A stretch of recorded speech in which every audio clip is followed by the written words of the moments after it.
South Korea, running terrifying gene experiments. The scientists use children as test subjects, trying to turn them into cold-blooded killing machines. Shockingly, they succeed. An ultimate super assassin is born, but higher-ups start to panic. They fear these superpowered kids will one day lose control, so they order the project leader, Dr. Bayek, to carry out a cleanup plan. One by one, the children are removed. Still, one little girl escapes.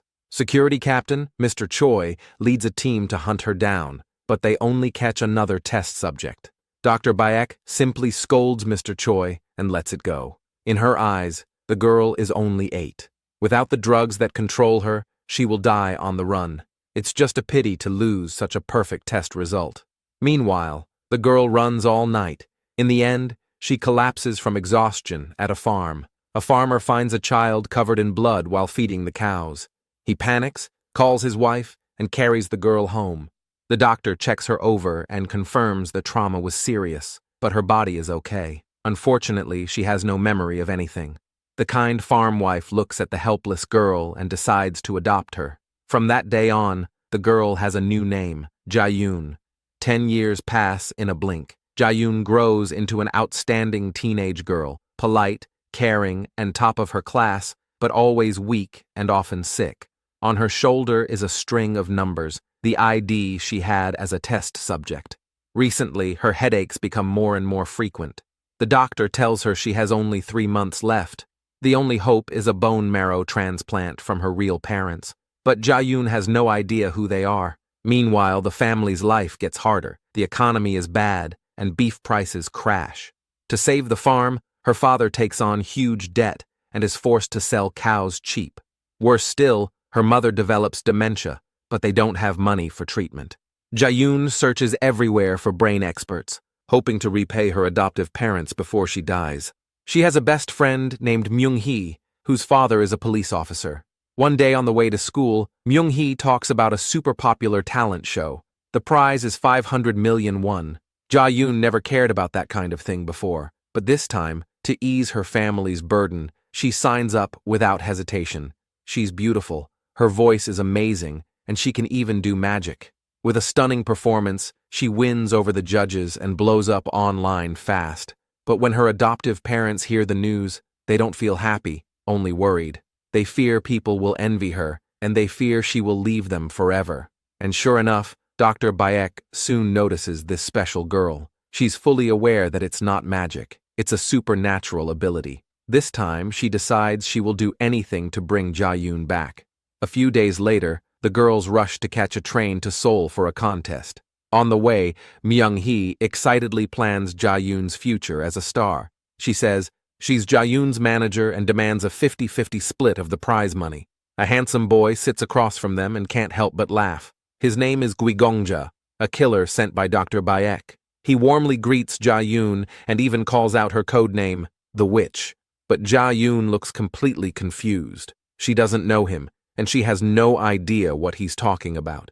Guigongja slowly loses his patience and raises his hand to hit her. Jaeyoon's eyes fill with tears. Myung-hee yells in anger, drawing everyone's attention. Guigongja jokes, tosses out a casual "bye" and walks away. But the moment he steps out, he bumps shoulders with a man. The man doesn't apologize and acts rude. Guigongja snaps. With just one hand, he easily takes the man down, then throws him off the speeding train. After arriving in Seoul, Jaeyoon rushes to the studio out of breath. Even so, she performs brilliantly and makes it into the quarterfinals. After the contest, Jaeyoon gets a terrible headache again. Worse than ever. She feels like her time is running out. As the girls leave the TV station, several men dressed in black suddenly appear, insisting they need to talk to Jaeyoon. Myung-hee senses danger and instantly pulls Jaeyoon into a taxi to escape. On the ride back, Jaeyoon can't figure it out. Who did she offend? Before she can make sense of it, Guigongja, the guy from the train, shows up again. Coldly, he orders her to go home right now. Then he adds something even more chilling. Your foster parents are old. It wouldn't be so strange if they just died. Jaeyoon panics. She sprints home and tells Myung-hee to call her father, the police officer. But Guigongja reaches Jaeyoon's farm first. He has already dug up everything. Ja-yoon's foster father used to be an architect, and his son and grandson died in a car crash. Clearly, he plans to use the elderly couple to control her. Soon, Ja-yoon arrives at her house. She sees an empty police car, and the house is completely dark. Her heart jumps. She rushes inside, only to find her father calmly playing chess with the police friend. It's not until that moment that she finally relaxes. Before leaving, the officer warns her seriously, those people are dangerous. Earlier, he checked their IDs. The database only shows that they're American. Nothing else. Ja-yoon is even more confused. What do they want? That night, Guigongja and his men brutally kill an entire family. It turns out they came back from the US to wipe out every researcher who took part in the old experiment. The next day, Dr. Bayek reads the news and smiles with satisfaction. Then she meets Mr. Choi. She says she's about to return to the US headquarters and suggests he go abroad for a vacation. Mr. Choi understands right away. She wants to keep doing the gene experiment. He warns her, Ja-yoon is a monster. No one can control her. She must not be allowed to live. Dr. Bayek doesn't care. She even warns him to stop getting in her way. They break completely. Mr. Choi joins another group.